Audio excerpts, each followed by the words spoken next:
Hello there, and welcome to yet another episode of Regular Beer Reviews, where regular doesn't refer to the beers being reviewed, but to the reviewer, myself. I'm Jesse, and today I'm going to be reviewing a beer that I have had once before, but it was a couple years ago. I don't really remember a lot about it.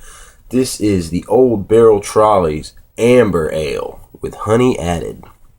Now, again, I don't remember much about this beer, but it has been a couple years, so it wasn't anything to leave an impression on me then, but I didn't really appreciate beer very much, and my tastes have changed a bit, so,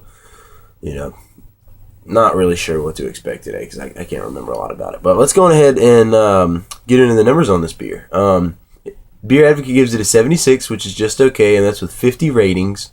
Rate Beer gives it a 20 overall with a 16 for the style, and the Bros have not had this beer. It has an ABV of 4.5%, a year-round availability, and the style is an American Amber or American Red Ale. Here is a quick descript from Rate Beer. It says, medium-bodied with a complex malt flavor, this Amber Ale exhibits a subdued malt character elevated by a subtle citrus aroma. And the Old Barrel Trolley, I didn't say, I guess maybe didn't necessarily know yet, but this is World Brews out of Novato, California. They do a lot of beers. They do like that Kodiak Ridge Lager, and they're really a huge beer conglomerate. I mean, they own all kinds of stuff. So let's go ahead and get this cracked open. A little bit of smoke there. Get this bad boy poured.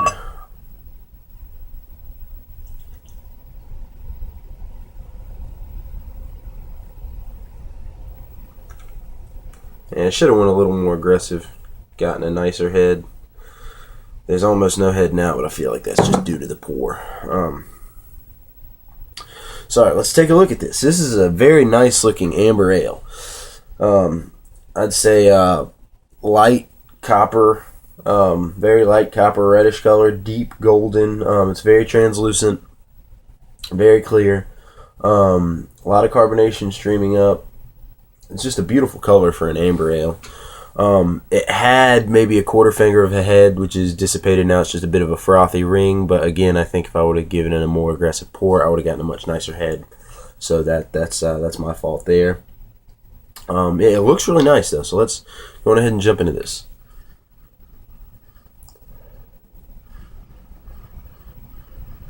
All right, big and malty. This is a really, really malty beer. The malt's bready.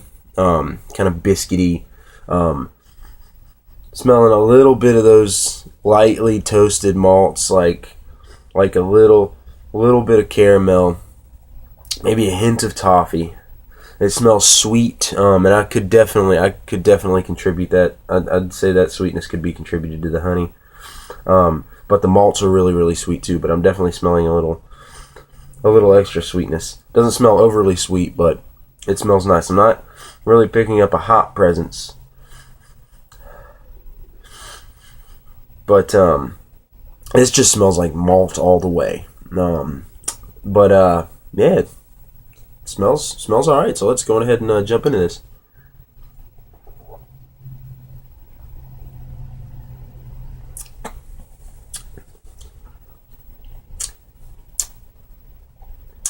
All right, definitely not as sweet on the taste as it smells, which is a good thing. I'd say it's a bonus. I don't really like beers that are super sweet, but the malt character definitely isn't as big on the flavor. I'd say this beer is teetering on watery, but I am getting I'm getting kind of a little bit of a bready malt, but it's at the same time it's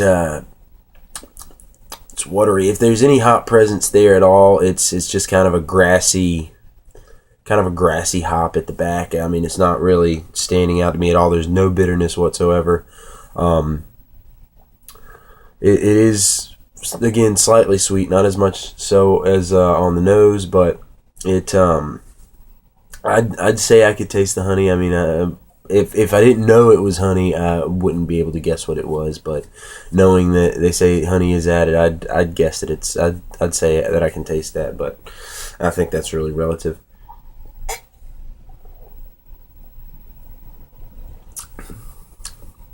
There is a bit of a sweetness on the front, but it's immediately gone. Like, again, this beer is watery. It doesn't really stick around. But the malt, again, you can taste kind of a breadiness, and you get the darker, the more toastier caramel and toffee flavors. They're not really there so much on the mouth or on the taste as they are in the smell, in the aroma. But I'd say that this is kind of an average amber ale. I've had better, but I've had some worse. I'd say that this is on par with like maybe Fat Tire or something.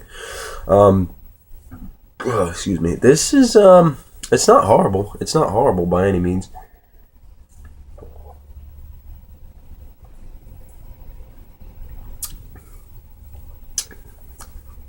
A lot of people will call this a lawnmower beer. And I'd say a little more character than that. It's not just fizzy yellow liquid. It's got some flavor. It's got a little depth, but it's not amazing. Again, it's rather watery on the mouthfeel. I can taste that a sweetness at the front, and I can definitely taste the bready malt and hints of the slightly more toasted malts, but it's just gone. Doesn't leave anything, it doesn't stick to the teeth, doesn't stick to the tongue, it doesn't coat the tongue, doesn't stick to the teeth by any means. It doesn't hang around, it's just gone. And again, a little bit of a grassy kind of earthy thing going on. Very, very light, very mild at the end that I could contribute to hops, but I'm not sure. So I would say that if you see it, I guess it's worth a try if you like amber ales. Maybe you'll like this one. Excuse me, I'm not very impressed by it. It's pretty average. I'm going to go ahead and I'm going to give the Old Barrel Trolley Amber Ale, I'm going to give it a 7 out of 10. That's a 70. That's a C from me. It's definitely not mind-blowing. If I see it again, if it's on discount or something, I'll pick it up. But if I can get it for a good price, it's not anything that I'd seek out there. And at 4.5%, this is about what a Bud Light would be. So you can have if you enjoy it, you can have quite a few of these, and you don't have to worry about getting trashed. So it's good sessionability there. So again, 7 out of 10 for Old Barrel Trolley Amber Ale. Thank you for watching, and keep watching again in the future for more reviews. Post.